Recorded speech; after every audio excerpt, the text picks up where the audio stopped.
We set up our warehouse, and the people in our parts department, they're right next to the warehouse door. So if they need to look at something, pull something off the shelf, if a customer needs additional pictures of it, it's right there. We've really only hit the tip of the iceberg as far as everything that we purchase.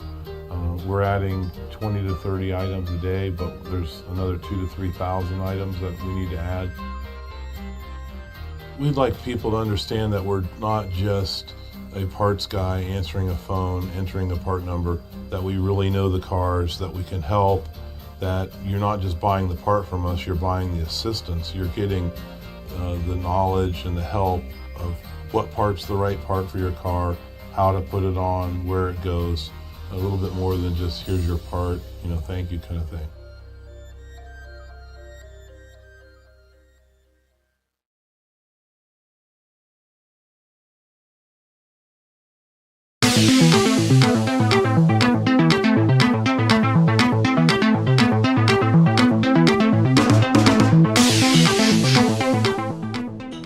It's the penultimate round of Spec-5 World Tour, and it comes to Circuit Park Zandvoort in the Netherlands for a 45-minute race. Quite a challenging track. Apparently, I've just heard the first track outside of North America that iRacing scanned and put on the service. It shows its age just a little bit. Maybe some updates are going to come in the future. But for the meantime, it's where Spec-5 World Tour plays round 12. I'm David Haynes, joined by Devin Peters. Go to rcsales.com for all that is Porsche. RC has thousands of parts available for virtually any Porsche model, providing high-quality service with a personal approach and with worldwide shipping available. You won't need to go anywhere else. Visit rcsales.com today. Devin, what are you expecting to see out of this European foray from Spec-5 World Tour? Well, I know VIR has the roller coaster, but if you drive around this track, you're going to go up, you're going to go down, you're going to get twisted all around. And it only makes sense that the Max Verstappen ring, Zandvoort, would be kind of this zany track with all these weird corners on it. But it's going to be a good show today. I think we're going to see a lot of separation in the field, and we're going to see all of the track limits explored, every single one. Remember to keep your arms and legs inside the race car at all times. Scream if you want to go faster. Fantastic. So what we're in right now, qualifying 15 minutes, 4 laps, and that for Mike Dam, one of our race winners, one of the championship contenders in a way. That is not the quickest way to qualify. No, that is a Canadian strategy. I've seen it before. He did that on purpose. Come on, Mike. I can see through you like a sheet of glass, buddy, but fair enough. So yeah, 15-minute qualifying, 4 laps. They get around here pretty quickly. It is just over 2.5 miles, so the lap times are not quite as long as Road America or some other places that we've been in the championship already. Yeah, should be like I said, it should be an action-packed track today. It really truly is a track that demands a lot of the driver, more than most. And it's not so much the risk of going off track as it is just, like I said, there's a lot of blind corners, there's a lot of weird corners, just a lot of shapes that you don't get to see on your average racetrack. Ronnie Coates takes the green flag there. Yep, so they're just taking the start of the first of their 4 flying laps at the moment.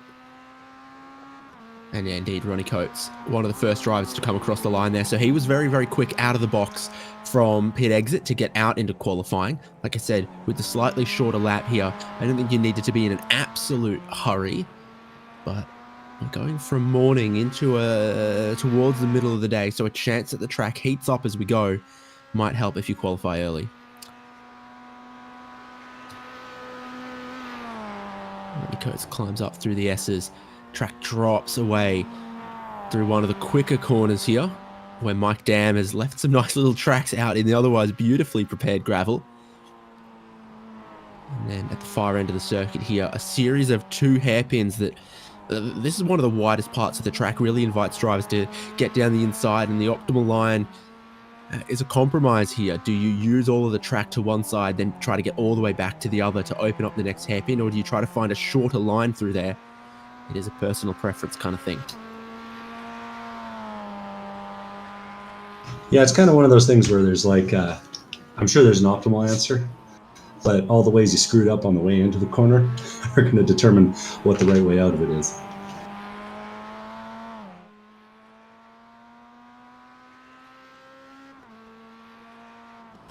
Things get interesting at the end of the lap here. You can use almost everything that isn't grass or gravel there, and you want to be able to hold it flat out through this final corner. It's like a big baseball wind up onto the pit straight, and then you approach turn 1 at significant speed. And we're going to see the first lap time from Ronnie Coates, 155.3.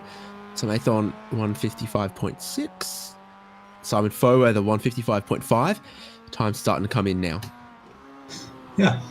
And as we kind of tend to see in this thing, it takes a lap for the tires to come in. So we're seeing some quick laps out there, but I'm expecting we'll see quicker on the second and third.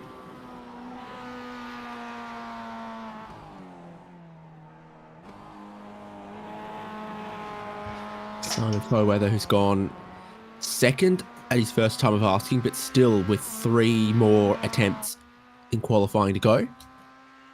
Yeah, and you can really see some of the elevation change through this section of the track, up and down and winding all around.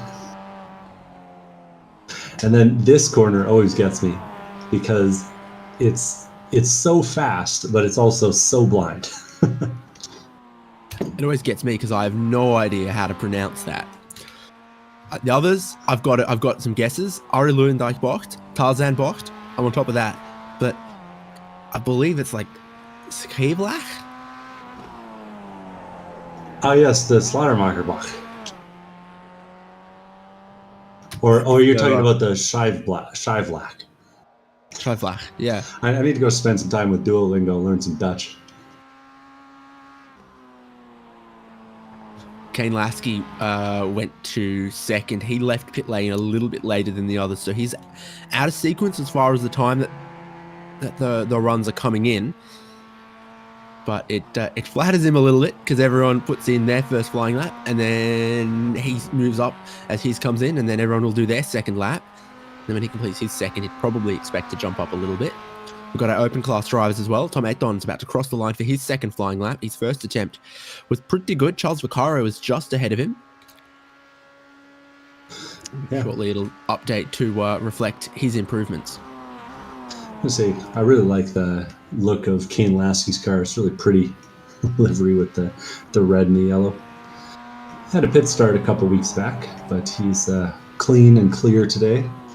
So putting in a qualifying time for us.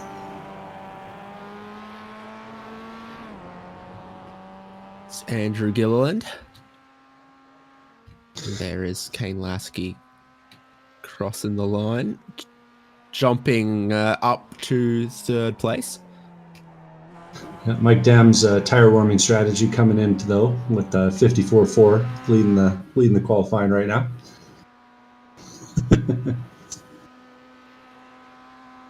Like I said, it's a secret Canada thing. You wouldn't know. That's fine.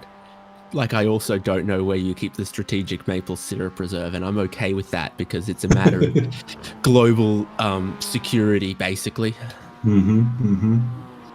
Hey, we're all about our public monopolies up here. Let me tell you.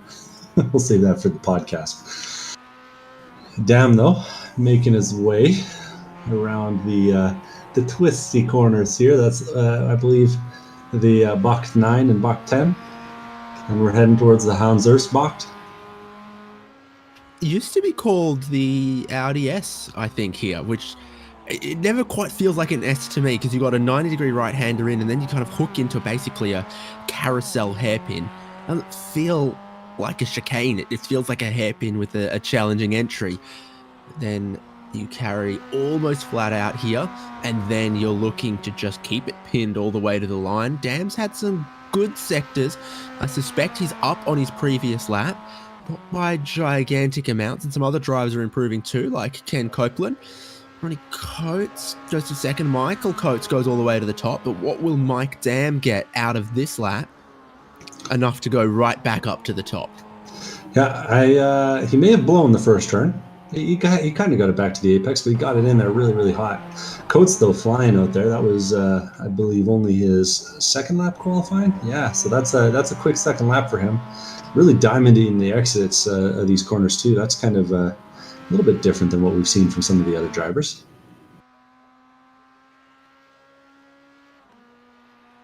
I do see some different lines, particularly, through Hugenholtz box there, where there's just a little bit of banking, and that always tempts you to try to focus on the exit a little more because the corner catches and carries you a little bit through the middle and helps your mid-corner speed, which is otherwise something that you would prioritize in these cars, is that minimum speed through the corners right at the apex. You want to keep that up, which gives you the more looping shapes and driving lines rather than the pointed angular ones where you drive in square, turn, square off the exit to get the traction from the horsepower that you don't really have in these. Yeah, that's right.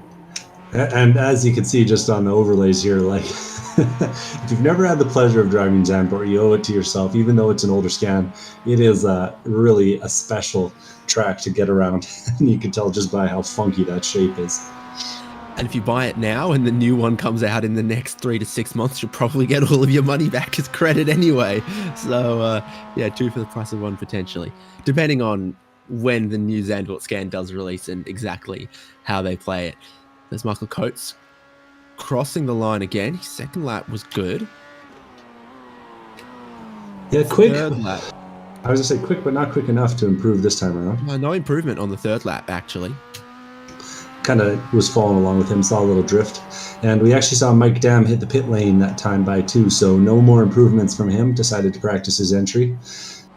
Ken Copeland's out there stringing together a first sector right now. Looked pretty sharpish at that first turn. Only lost 600s. Yeah, and the last lap was good. That's the tighter line against the curbing.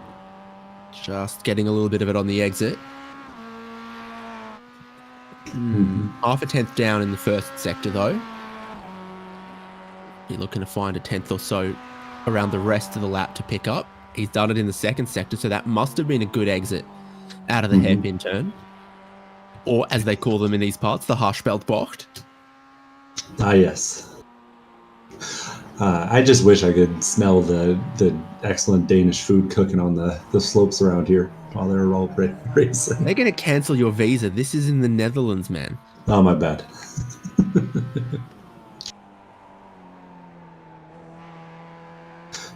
Michael Coates is kind of putting one together, too. Had a couple quick sectors in a row. The fourth sector is actually kind of rough for him, unfortunately. Curious to see what his optimal's looking like. Comes around the final corner here, though. Yeah, that's very wide through the final corner there. Yeah, that looked like pit entry, and sure enough, and we get a look at this kind of challenging pit entry. It's blind to the cone, so you kind of got to throw it in there and then slam on the brakes and almost drift it across the speed line. Ken Copeland coming to the line now. He puts in a pretty quick one. Unfortunately, 11 thousandths slower than his last one, so not enough to move up the timing screen. Yeah, just fell short of improving. Ray Lombardi, our token Dutch driver. I'm imagining he picked this circuit. It does seem up his alley. Got the orange roll cage, you know, for his people.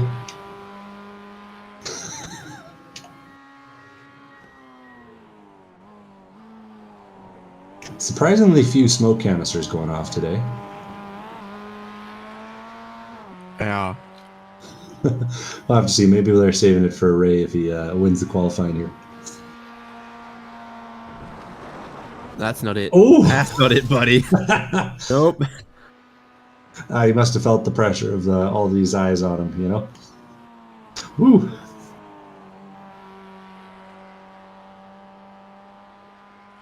So back on board with Kane Lasky. He's currently sitting 6th. And I think he's done, and he's coming around maybe to practice the pit entry.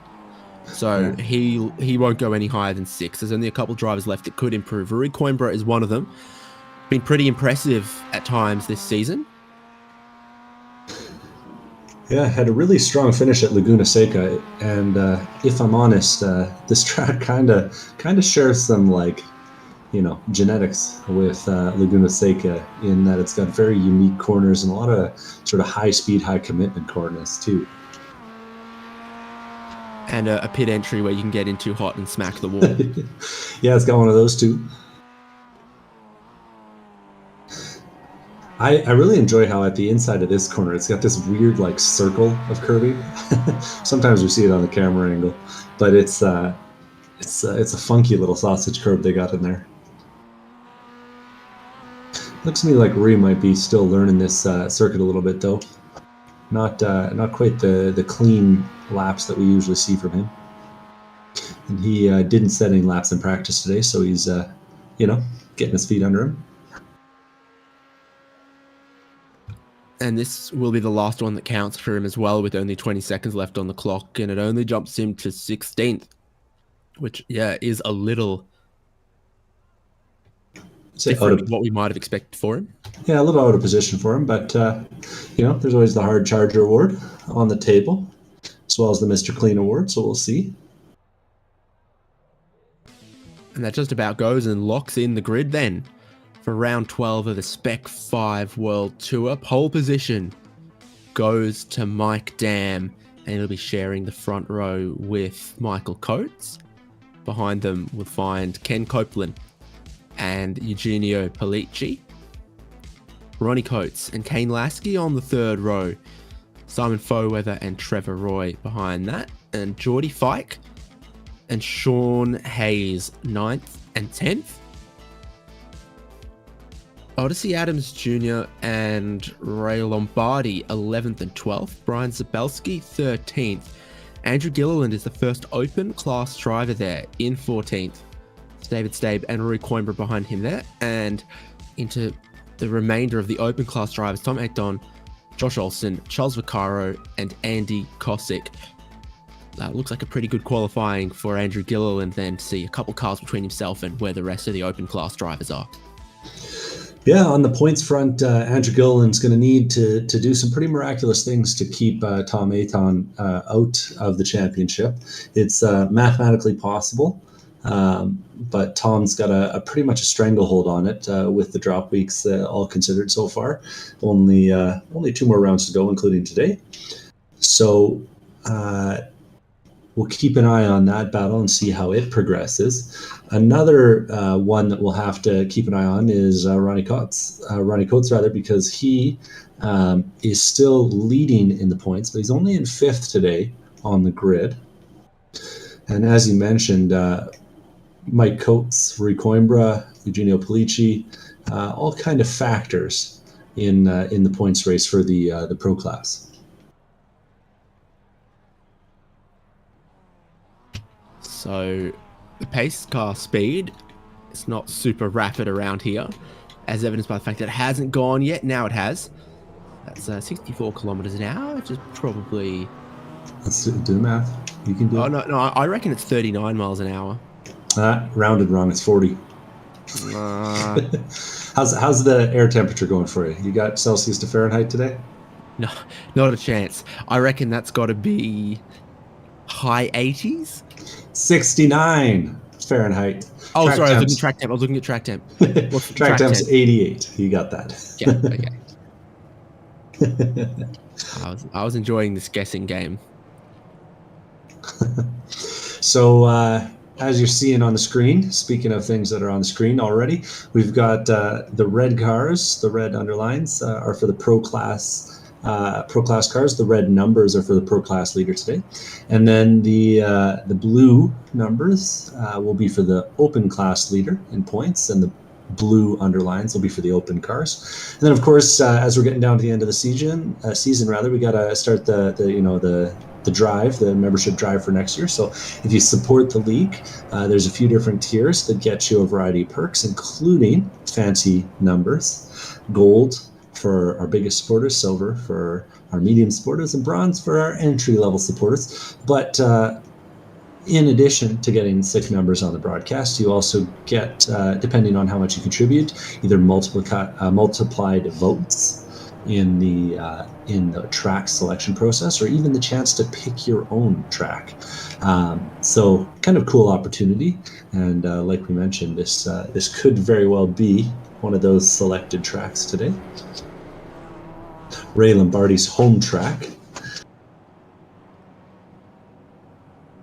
And also worth mentioning that as we're into the final 3 races of the season this year, we've only got familiar names on the track, so no new drivers being added to the league right now, just to make sure that we've got familiar faces and no ringers coming in and wiping out the points leader.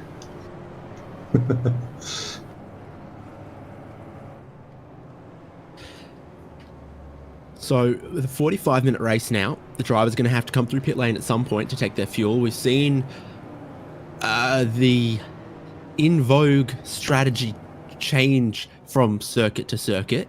Many times it's looked like just stay out as long as you can and then stop, because if you stop too early, it drops you back into some traffic, will cost you time in that traffic, but that hasn't always been the case everywhere. Yeah, the pit window is going to be pretty big today. Despite the fact that there are some committed corners, it's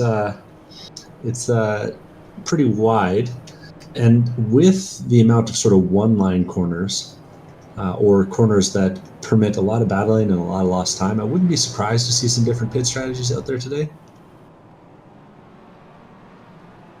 So the field, get ready for the start. Going too wide before they go through the final corners, letting the pace car get just a little bit further away. And again, the front row, according to the iRacing Club, Mike Dam of Canada and Michael Coates of Pennsylvania. So you can call that a, double Mike front row in a way.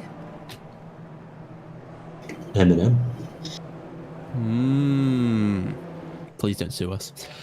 Behind them again, Ken Copeland and Eugenio Pellicci. Ronnie Coates in 5th, maybe thinking championship today.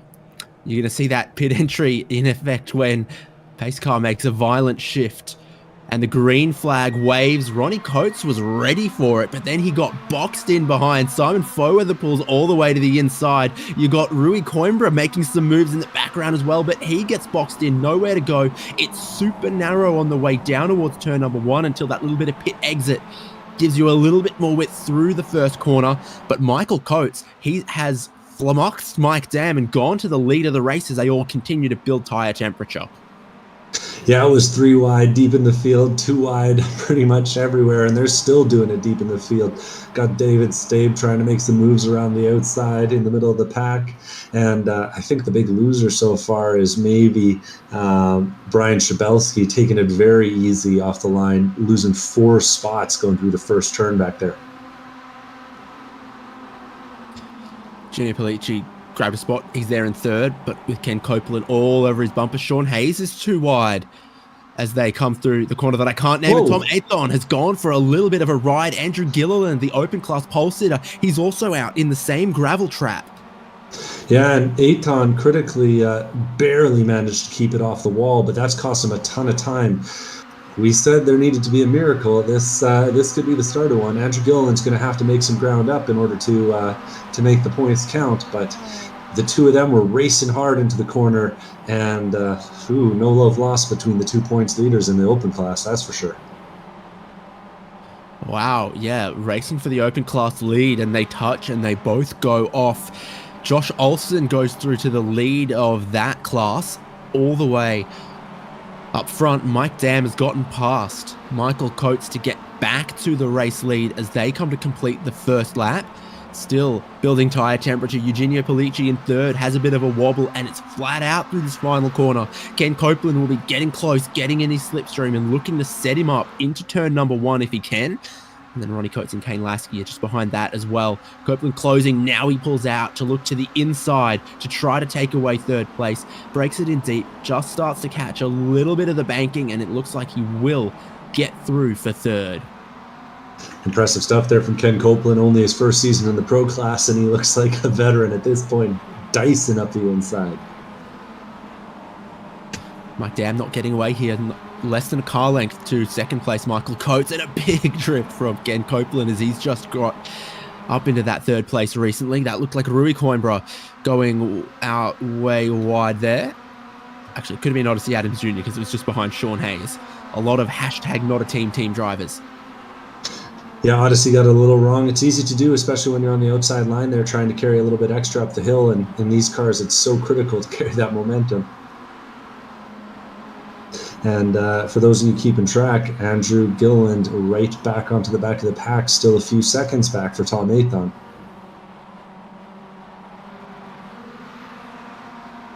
So these are the leaders, different lines as they go through Bocht 9 and Bocht 10. I'm going to apologise to anyone who knows how to pronounce numbers in Dutch, but going wide, Mike Dam, he gets across the grass. No good drive there. Michael Coates goes back to the lead before they get down into what was formerly the Audi S, and they clip Devon's favourite curbs. Really no, I'm with you. They're interesting little curbs there. Kane Lasky's offline with Ronnie Coates looking to get past him on the inside. It compromises both of them through the penultimate corner. It's flat out down the next. So if you do try to battle someone through that corner, you could be compromised all the way to turn number 1. You can see Simon Fobo, they're just behind. It's got no margin to Trevor Roy and Geordie Fike right behind him.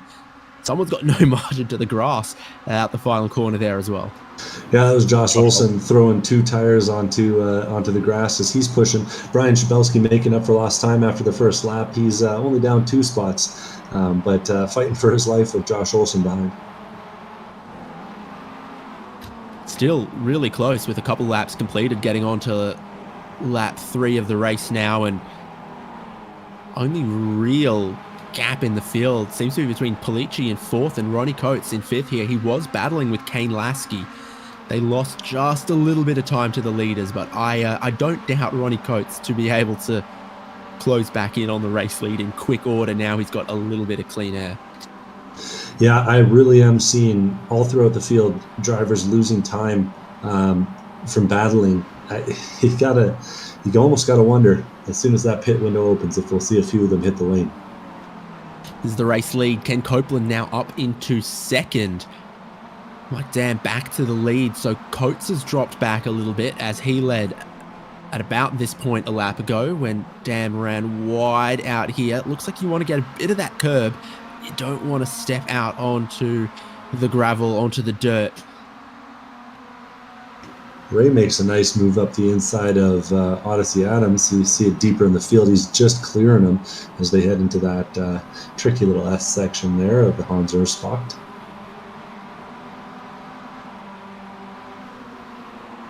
Cleanly done.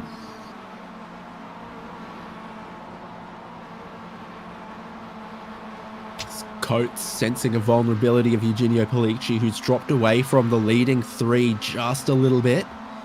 They'll file onto the pit straight. Mike Dam from Ken Copeland, from Michael Coates, from Eugenio Polici and Ronnie Coates. Still Josh Olson leading the open class. Often we talk about the pro class drivers and the open class drivers being a little bit interleaved, and if you're an open class driver who can get a couple pro class cars between yourself and your next competitor, you're doing well. But they are in complete order now. All pro class drivers 1st to 15th, and then all of the open class drivers in a line from Josh Olson, Charles Vaccaro, Andrew Gilliland, Andy Kosick, and Tom Aton just a little bit further back at the moment. Yeah, and you'll have noticed, again, if you're paying attention to that open class battle, that Andrew Gilliland found his way around Andy Kosick as they got to the line that time. So he's starting to make up some ground from that issue he had on lap 1 with Tom Aton there.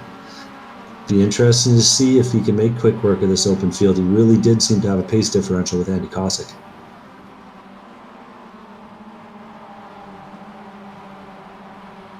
And honestly, I think it kind of speaks to the skill ceiling of this track because it is the corners have such odd shapes and they're so wide on entry and exit that you end up with kind of all kinds of different approaches. It's almost like when you watch MotoGP or something like that, and you got guys doing 15 different lines. That looked to me like is that Eugenio Pollicci giving some time back? Yeah, he still is.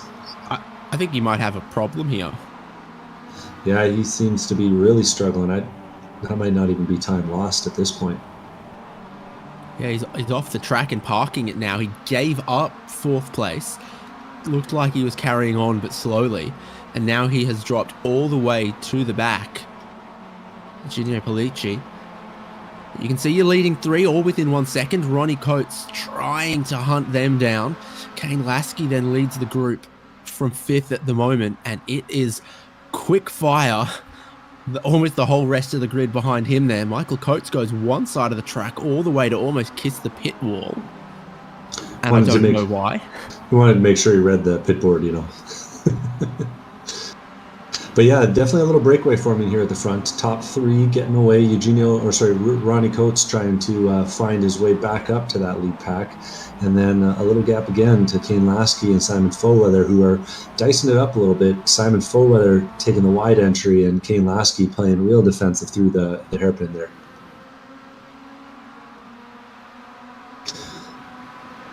Andy Cossack and Charles Vaccaro back in the open class are battling it up.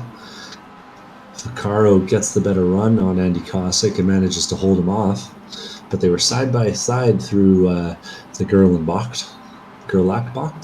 That's probably more right.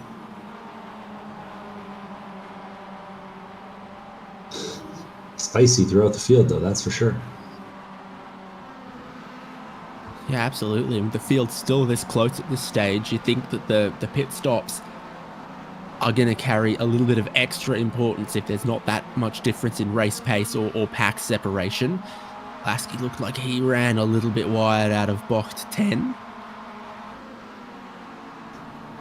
Yeah, really, really key to be perfect. Ronnie Coates actually runs it in a little bit deep that time, just ahead of this battle that we're watching with Simon Foweather. And Simon Foweather has a little wiggle at the apex too that's going to cost him a car length to Trevor Roy behind.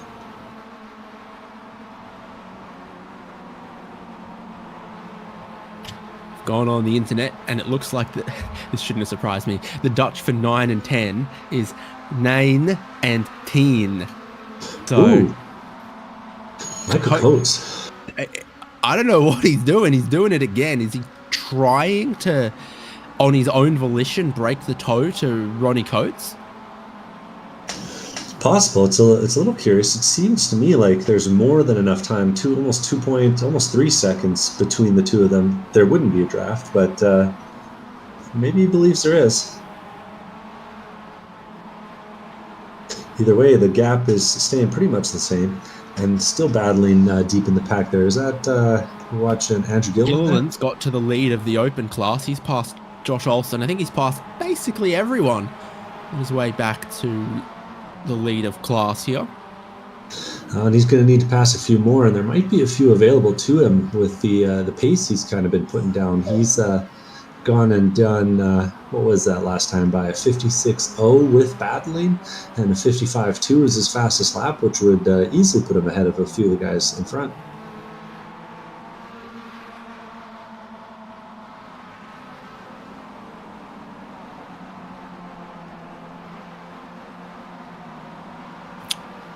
Foweather with a wider entry, looking for a later apex than Kane Lasky.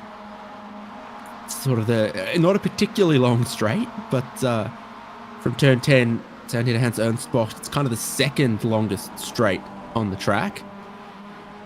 Or at least it leads into a bigger braking zone than at Sky Black. Yeah, and as we're watching these guys going around the circuit, you really can kind of see just the familiarity and the commitment playing out. Kane Lasky goes and gets those right side tires onto the right-hand side of the curb going into the Arian Lyondike box through the Kumo right, I guess, before it. And meanwhile, Simon Foweather behind doesn't quite get the same level of commitment. And sorry, am I calling that out wrong? Yeah, Simon Foweather behind. Michael Coates doesn't make his funny move down the straightaway this time. Yeah, I noticed that.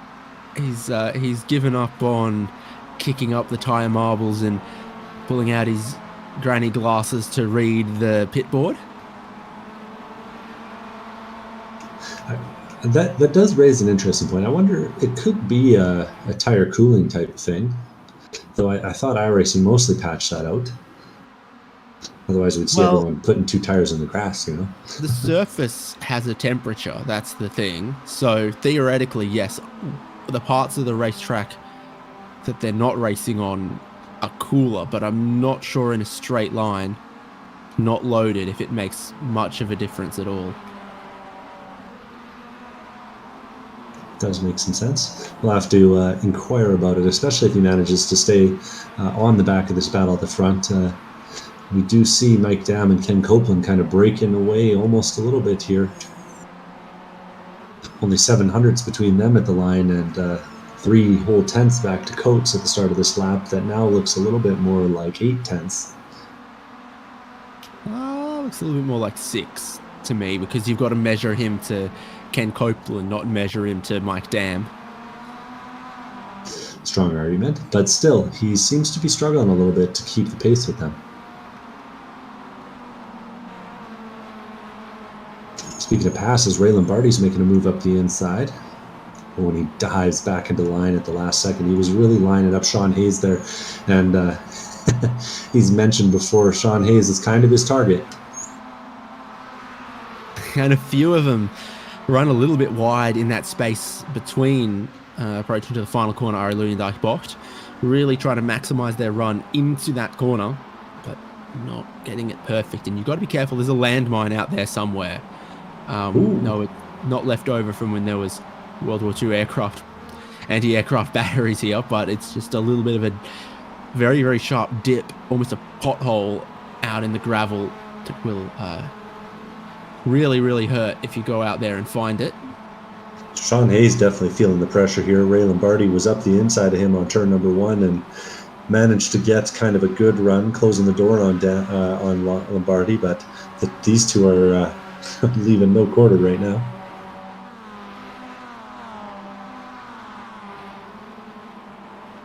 Ray Lombardi looking to get the upper hand on the home track, of course. Yeah, he should have been our pronunciation consultant, because he'd have it all down pat.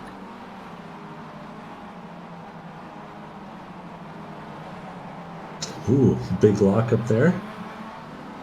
It's easy to lock up that inside front right going into that corner. Behind, we're seeing some defense as well. We flipped over to David Stabe as he was taking a defensive maneuver from Rory Coimbra, and then back ahead, Ray Lombardi's side by side with Sean Hayes again.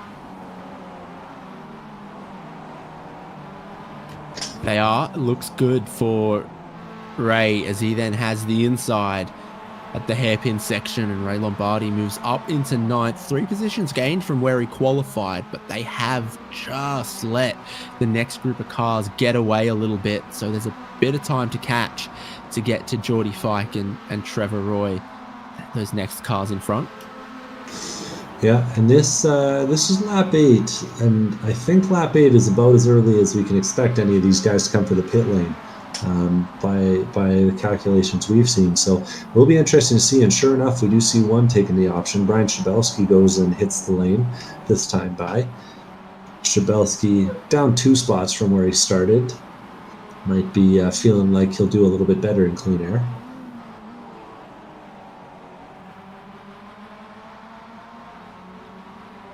Only taker, though, for that first lap. He is going with the left-hand side tyres as well. Guess most of your quick corners here are right-handers, particularly around the far side of the circuit and at the final corners. So he gets away after 19 seconds.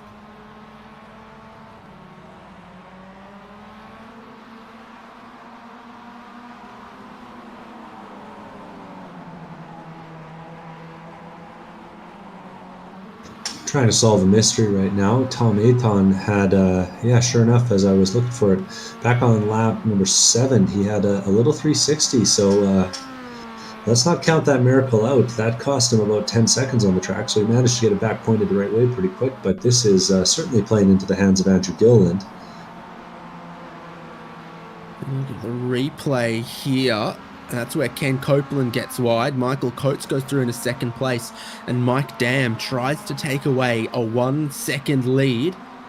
Don't think they're going to let him do that. Mike's Dam is doing it right as we see him get all the way wide. This corner is a little bit easier when he got downforce. I don't think these Miatas are producing much in the way of downforce, unfortunately. A little bit of weaving down the straight, but not too much. And this banked first turn, you can really sort of dive it in there and then let the banking save you on the exit. And that's what Mike Dam attempted to do, but he got it in even a little bit too deep, and I think Michael Coates made some ground in the first turn. Open class leader pits. Andrew Gilliland in the lane. That's interesting to see, but he's obviously looking to do something different than those that he was racing with. Andy Kosick, Josh Olsen, Charles Vaccaro, etc. Yeah, he did have a bit of free air ahead of him. So a little bit surprised to see it, but he'll definitely have free air when he comes out.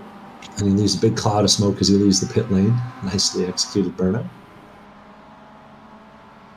And he, I promised clean air, but he's going to be coming out right with Brian Shabelski in the pro class. Shabelski's got the overspeed into turn one. He takes the move around the outside, and we'll see if we get a little bit of a battle here between Shabelski and Gilliland for us. The first of our pit callers today. It's a key point, though, that you don't want to stop early and then have to battle. You'll get overcut by everyone else.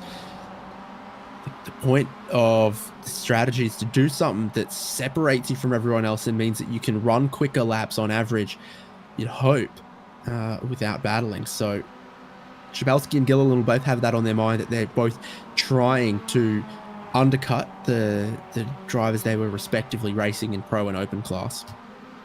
Mm-hmm. Shabelski so far holding them off, though. Just looking at the lap times, they were fairly evenly matched. Either way, we're back on board with the leaders, and that 1 second gap is no more. Michael Coates right on the bumper of Mike Dam here, and Dam pushing to the limits on the extra one. Yeah, the Dam couldn't get away. Michael Coates and Ken Copeland right back in behind him. These three qualified in the top three and in this order, so no positions up or down. Oh, Ken Copeland, he rides way too much of the dirt, gets it so sideways. I thought that was going in the barrier. That was a really good catch. You get the right rear tire just a little bit wide on the exit, and that's the only thing that touches the grass, and it feels like a sure thing that you're going in the wall, so that was well held by him.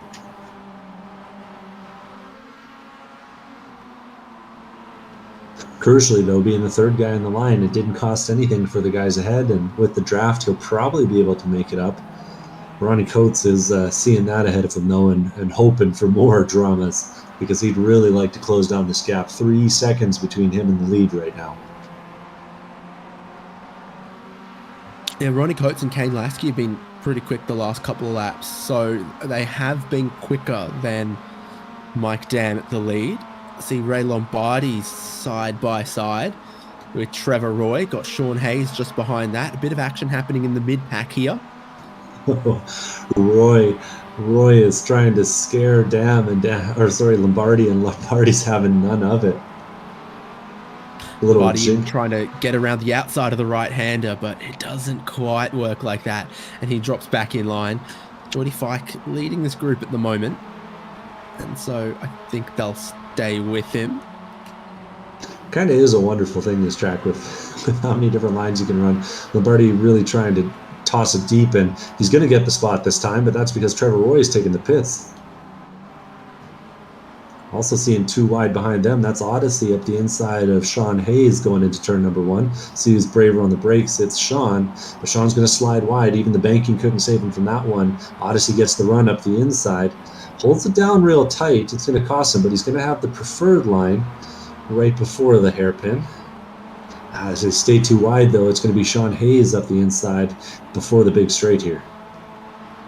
couldn't clear him in the right-hand kink before the left-hand hairpin, so Sean Hayes maintains the position behind Ray Lombardi and Geordie Fike and Odyssey Adams Jr. You'll have to wait another time. We've now had 3 drivers pit. As Trevor Roy comes in, bit of a longer stop from him, 22 seconds, but he will still be ahead of Brian Shabelski. Yeah, he's got a pretty good gap on Shabelski and Gilliland.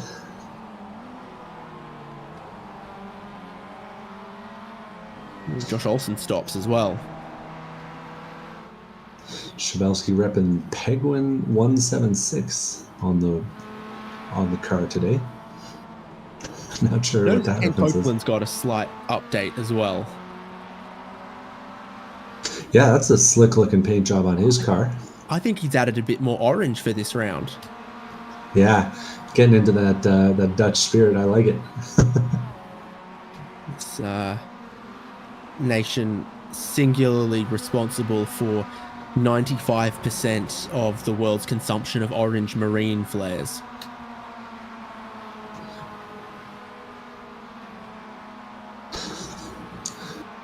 It's just a little bit off the tail at the moment here.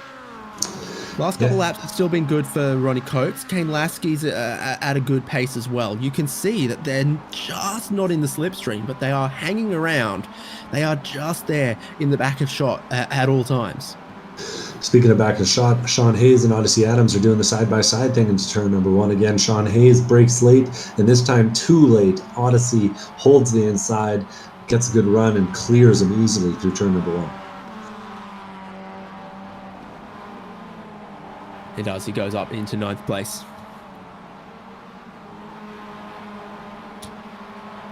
Whoa, but then he runs wide. He runs quite wide out of the left-hander. Yeah, I was about to say Hugenholtz boxed, and then I doubted myself, but that's what it is. He's going to cover it as they go flat out here, but it's kind of a series of sweeping S's and then into a very quick corner without a big braking zone, so it is tough to pass even if you get a good run up that part of the track. And get into this one part of the circuit where it's all a bit wider. From the pit buildings and the pit straight all the way around, you're on the old classic 1960s track until just before box 9 there, where you turn off onto the, it was sort of reconfigured in the 80s or 90s or so, and then this part is a little bit wider than the traditional old circuit. Sean Hayes, he's got his nose in front. He's going to try to chop across. It's a bad run off of box 10 for Odyssey Adams Jr. David Starb also tried to have a look. Starb in the dark, if you will, but it's not going to work. And I will, by the way. Odyssey kind of got it all sorts of wrong, but Staub's still got the inside line here going into Kumo, and he's it's really hard to hold the outside here, and I don't know if Odyssey's going to be able to do it. He gets lots of space, but he has a moment there, and that was almost 2 Not a Team cars collecting each other there as Rui Coimbra was coming up quick on the back, had to lift out in order to give him space. David Stabe now holds the spot. Nicely executed by him up the inside. Keep saying Stabe, I mean Staub.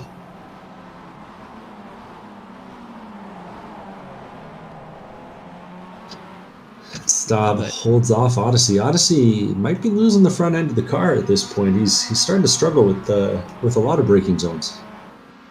Yeah, another kind of little hint of a lockup as well, as the camper dropped away the inside in towards turn number 1. So he finds himself now sitting behind Rui Coimbra. 14 laps in is starting to put us close to the end of our fuel window. We'd expect to see drivers running out of fuel in the next lap or 2. Might explain how Ken Copeland's managed to find his way back onto the lead group, as Mike Dam is now, or still out front rather, holding Mike Coates, but the two of them are maybe not putting in their fastest laps at this point in the race.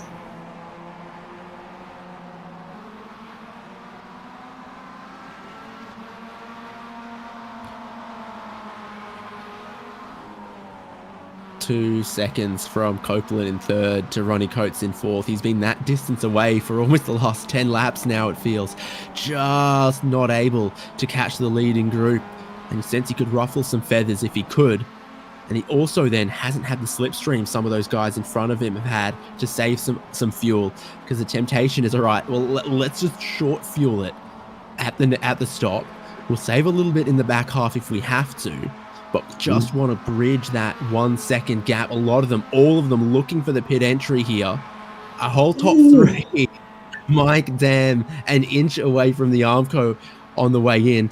As he commits to pitting, they all look to follow him except for Ronnie Coates, who's going to try to overcut. Mike Dam, where are you? He's gone and got lost in the Great White North. I'm not sure where he's gone, but that could have a major effect on the points. He was one of the drivers that was kind of competing. Oh, He's back. I think he's back. I still don't see him on my end. I see his quality. Oh, no, that's getting worse. As the number gets smaller, that's getting worse. Well, let's hope he's able to find his way back in. Pulling away from the pits, we got Ken Copeland and Co. No sign of Mike Dam, though. Andrew Gilland, Simon Foweather took the pits that time by as well. Oh man, we've lost one of our leading drivers here.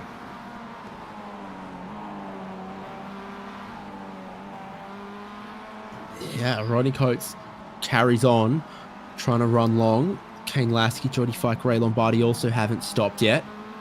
Still no Dam. Heartbreaks for him.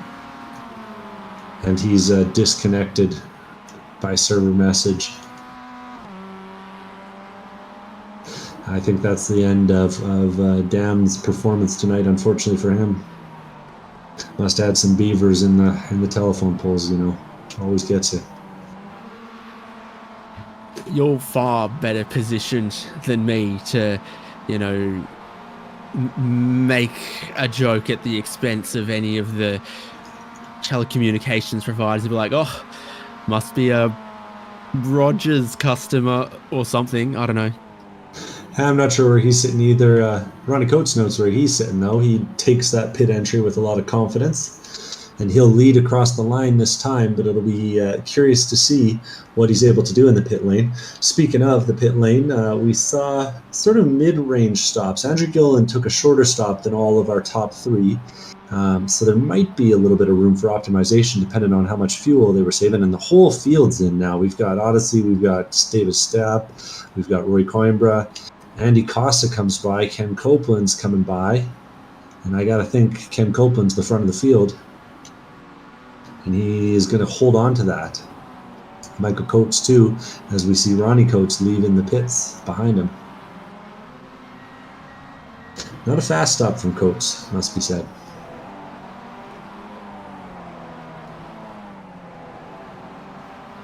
No, so it does spread the field out just a little bit. Two drivers yet to stop, Ray Lombardi and Andy Cosick. Andrew Gillen's crossing the pit blend line as he goes into turn number one. And that's pretty significant for Gilland. By the looks of things, he's up to 15th place. He needs to make a little bit more ground, though, in order to make these points count. Still just behind Jabelski and Starb. Yeah. And they've got a little bit of time to where Sean Hayes and Odyssey Adams Jr. are right now. Big saves from Ray Lombardi and Andy Cosick, who've managed to go a lap longer than expected, as they are running at the front of the field right now. And very, very safe assumption that Ray Lombardi's probably pitting in this time, and we can get a look at this pit entry, because the chicane on entry is slower than what the pit lane speed limit is. So you actually need to slow yourself up a little bit extra to make that turn, and then engage the pit speed limiter, and you can almost pick up a little bit of speed once you straighten out in the lane. He gets to his pit stall. Ken Copeland was hoping for a draft this time onto the pit straight, but Andy Cosick pulls off to take the entry. And Copeland will carry on, retaking his spot at the front of the field. Pretty big gap there after the pit stop, it must be said. It was about 2 seconds on the pit lane between Copeland and Coates, and it continues to be about 2 seconds between the two of them. And considering how Copeland seemed to be struggling to stay on the back, Yeah, it makes the guy wonder if he was just doing a little bit extra fuel save on that front group there before. That's always the strategy portion of these races is, do you want to go aggressive in the first half, or do you want to try to really, really save, try to find someone to ride with in the first half, and then get yourself a little bit of track position right here. Ken Copeland's been able to do it. Michael Coates has done it a little bit. Ronnie Coates there has quite a bit of work to do in these remaining laps to try to catch first and second. He had great pace, but he was all by himself in the first half, and then he had to take a little bit more fuel. Yeah, I wasn't quite able to break down the barrier of that draft, and it cost him.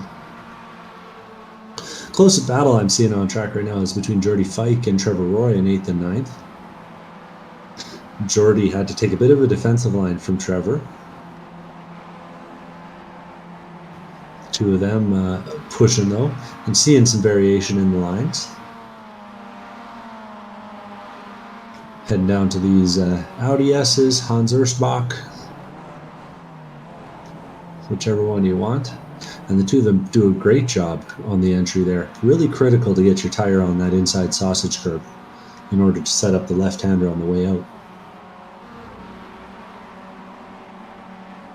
And rolling a bit of speed, the two of them do a really good job through Kumo as well.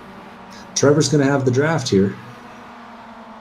Yeah, I think Jordy would like to catch Ray just in front of him there as well to maybe help protect himself. String of cars go down the pit straight, glinting in the sun. And Jordy Fike has just gotten to within the 1 second of Ray Lombardi that he might have liked to try to hold off Trevor Roy. Ooh, You've got a couple of... I was going to say, Ronnie Coates has just made a move on Michael Coates after Michael had a bit of a moment in what is that? That's the Gerlach Wacht. Coates locks it up, and then tries to accelerate, but loses the rear on the exit, and Coates all of a sudden comes flying by. So Coates now up to second place after us saying that he'd need a little bit of help. The MC was like 4 seconds ahead of Ronnie not long ago, so something else has happened before that for Ronnie to get that close. Yeah, looking at it, it looks like there's a little bit of an issue in Bach 10 with a similar sort of thing where he kind of caught the inside edge of the curb and then had to lock it up. Either way, locking it up, we've got Ken Copeland locking it up out at the front. It's 4 second gap now, and the two guys behind are going to be battling.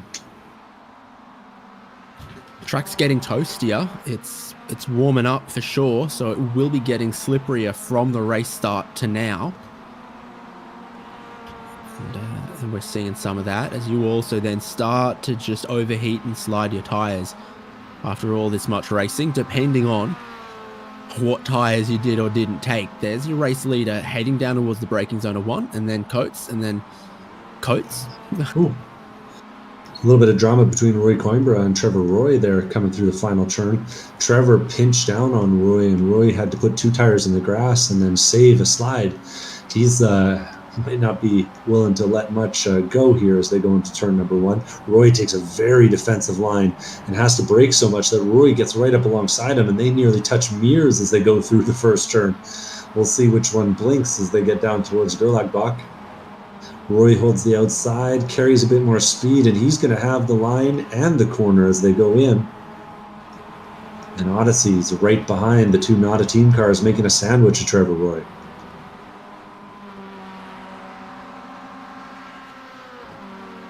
It's starting to play for keeps in the final 10 minutes of Spec-5 World Tour from Zandvoort.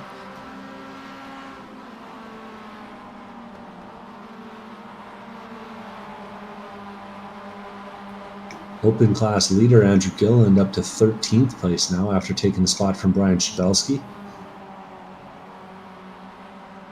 So pretty good from him, and there might be a little bit more on offer if he can make some ground to David Staub ahead.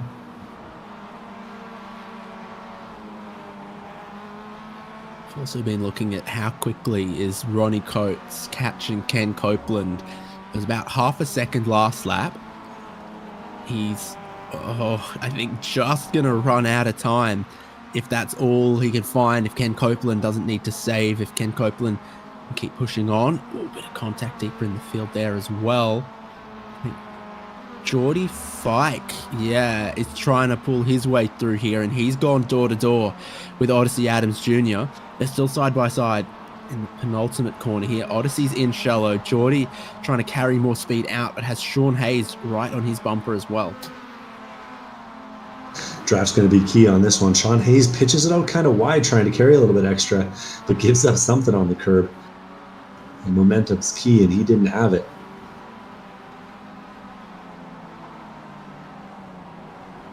Everyone coming across to the inside and then back to the racing line on the pit straight as the slipstream works the magic that it always does in this style of racing. And a little bit of drama here developing with Andrew Gill, and he sends a couple messages in the chat, pass right, and lifts on the main straight to let Brian Shabelski by. I gotta wonder, he had an awful short pit stop. If this is a fuel-saving measure, how close is he with 6 minutes to go here? If you go to hjbc.live, it'll tell you that his pit stop was 16.6 seconds. My stopwatch would tell you 17, but both of them would agree that he had a very early and very short pit stop, did Andrew Gilliland. Yeah, and he's, well, if he's that short on fuel, he's going to be working for it to make it go here. He, I want to say he's nearly a full second shorter than anyone else that's out on track right now.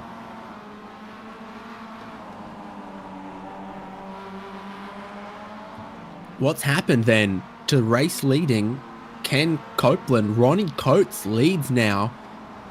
Michael Coates and Ken Copeland. We've had a change for the lead. Yeah, just a lapse in concentration by the looks of things as they were going through the Masterbach through Bach 9, and you get 2 tires off, you get 4 tires off, and all of a sudden you're in 3rd place. That's a real heartbreak for Ken Copeland, who was looking to take home his first win. Hard to maintain your focus around a demanding track like this, but now he's running 3rd and making the move up the inside into 1 on Mike Coates. Clears him easily, but he's got a lot of work to do to catch up to Ronnie. It might have sailed on that one a little bit, so we'll have a look. Copeland was leading.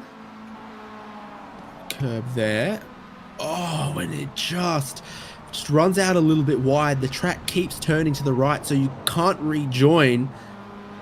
And from a tiny mistake, he just can't get back onto the racing surface, and he takes a extended tour through the outfield. Gotta think the tires were probably feeling pretty bad after that too, cost him through the next few corners. He might have almost just had it on the bag, but here's a bigger incident for Sean Hayes. Yeah, that's Sean Hayes writing the car off as he gets a little bit wrong on the exit, and we saw Ken Copeland do this earlier, and it cost him a little bit, and he was able to save it. Sean Hayes, not so much, puts it into the wall and decides towing is the safer option. I suspect Ken Copeland will be kicking himself. He had a 4-second lead with 4 laps to go. He could have given up a whole second per lap and still walked this one home, but just a little mistake drops him away from a win. Ronnie Coates has had a couple before, and he's looking for another. Great way to close out the championship from him, you'd think. Yeah, leading the points. He's got wins at Interlagos and the Nürburgring, and he comes back on another European track to sort of put his stamp on this season. Not what you needed if you were Michael Coates or anyone else that wanted to be battling for that championship. A lot of other positions undecided. Are we going to get 3 wide? Kane Lasky, Ray Lombardi, Rui Coimbra. We are down towards turn number 1. Lasky wants to hold the inside. He just taps Lombardi, and Kane Lasky goes around, and he is filthy about it. Oh, that's gotta hurt. That Kane's gonna take the tow, and that's gonna be a long tow to get back to the pit lane. That's going to be potentially a position for Andrew Gilliland when all is said and done, who's still following Brian Shabelski back there in 12th place. And Lombardi now, it's still not settled because Rory Coimbra is putting a lot of pressure on him up the hill. Dives up the inside there, going into the Masterbach. Doesn't quite have enough. Sorry, that's Scheiblack. Now they're going into the Masterbach. And Ray knows that corner well. Really confidently gets to the apex on what is effectively a blind turn-in. Roy rolls a little bit more speed there through Bach 9 though, and he's thinking about the inside line. Ray has to hold it, but Ray doesn't quite manage to. Roy's going to get the run, and Roy's right up the inside here as they head down towards the Hans Urschbach. And when you're on the outside, you can break a little bit later, and if you hold the outside through here, you can get the inside on the next one. Ray takes the apex though well, and Roy has to give it up, checks himself up there. And Trevor right behind them, also having to hold off Odyssey. This now the team battle with the rest of the folks is really heating up here. Yeah, starting the final lap, Ronnie Coates has no one in his mirrors, but for the rest of the field, a lot to be decided on their final lap of Zandvoort. Michael Coates and Ken Copeland close together. Simon Fober's on for a 4th place if he can bring it home. And of course, Rui Coimbra is side by side with Ray Lombardi on the way into turn number 1. Around the outside, Rui Coimbra has been really confident in that position and in this opening part of the lap, picking up some spots. He's 11 positions gained in this race so far, 16th on the grid. He, on the final lap, makes the pass up into 5th. Trevor Roy looks like he's under a bit of pressure from Odyssey Adams Jr. there as well. Geordie Fike and David Starr are going to fight overnight. How about Brian Shabelski trying to tow around Andrew Gilliland, who we still think could be short on fuel and needs to cough and splutter his way to a checkered flag if he's going to be the winner in open class? Yeah, I'm riding on board with him, and it's short shifts and everything in there right now. He's really trying to make this work. This is second. And these tight hairpins of turns 9 and 10, when you're in front, you want to be on the shallow line, you want to try to defend it, but with all that extra real estate around the outside, Michael Coates can carry speed in, ride it across the curb, and try to challenge Ken Copeland in these final podium spots. Copeland's racing middle of the road, and it seems like the inside here at Hans Urschbach is absolutely the place to be. No one gets around the outside of the right-hander to get the inside of this hairpin. And it's got to be a drag race off the line. Copeland runs it wide and is only just going to keep his nose in front here into the final complex of corners. 6 seconds up the road, they both run out wide. Ronnie Coates is looking for another race win in Spec-5 World Tour, and he'll get it at Zandvoort. Ken Copeland's got to just look straight to the line because Michael Coates gets a great run off the final corner, but Copeland will hold on. And Fobo looks pretty pleased with 4th place. Rui Coimbra, 5th, biggest mover in the field. See David Staub in the pits on the last lap there. He had a bit of an incident. Ended up having to tow it after going straight on. He was battling with Geordie Fike and wrote the car off. And then a bunch of other finishers there. Andrew Gilliland's going to be a beneficiary as he crosses the line.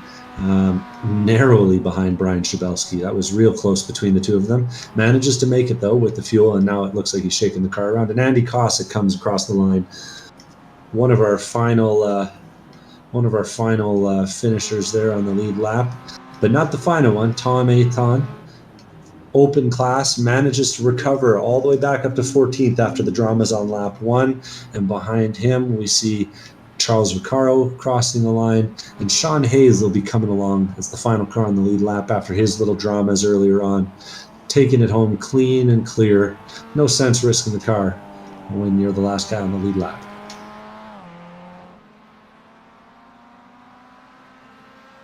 Yeah, Hayes will be the last, so there will be no changes to this. Ronnie Coates the winner, Ken Copeland in 2nd, Michael Coates 3rd. Simon Fober in 4th. Rui Coimbra raced his way to 5th, making a lot of passes. And he ends up ahead of Ray Lombardi, Trevor Roy, Odyssey Adams Jr., Geordie Fike, and Brian Jabelski as the top 10. Andrew Gilliland gets the open class win from Andy Kosick, Tom Ayton, Charles Vaccaro. Sean Hayes, 15th out right there ahead of David Starb and Kane Lasky. Josh Olsen, kind of a late retirement, could still be classified. So too Mike Dam and Genio Pellicci, the 20th car, retired with what certainly looked like a technical kind of problem.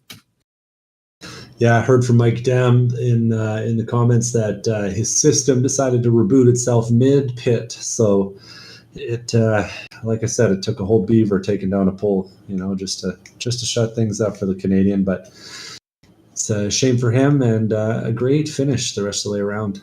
Really impressive drives, from both our pro winner and our open winner. Let's see if we can't speak to both of them. How about we start with the pro winner?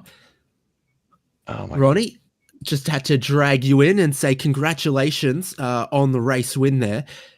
Seemed a little unpredictable, and you had that first stint just trying to catch the lead group, and you couldn't get there. But afterwards, everyone else seemed to lose their head. Yeah, I think I was overdriving it just that tiniest fraction a little bit. It's like I know I'm faster than this, and so yeah, I was just keeping that gap just almost steady lap after lap, and then I don't even know what happened. I actually screwed the pit stop up really bad. I hit my clear button and it didn't stop fueling, and I'm like mashing the button. I don't know if it's not bound right or what. And finally, so anyway, I took like 3 laps extra fuel, and like that really threw at the door. But I also had left side tires, and at the end, I was pulling them like crazy. I knew I was going to catch Ken, and when he went off, that just made it easier. Did you feel the track changing? Because the temperature, the needle went up, and there were a few guys who looked like they were clean in the first half that started to stumble later on. I didn't notice that much, but what I did notice, I finally just said, quit overdrive and let, drive within the grip. And even if it meant, feeling a little slow, and I felt like it started paying off. I think the tires started to cool down and actually started putting together some good laps.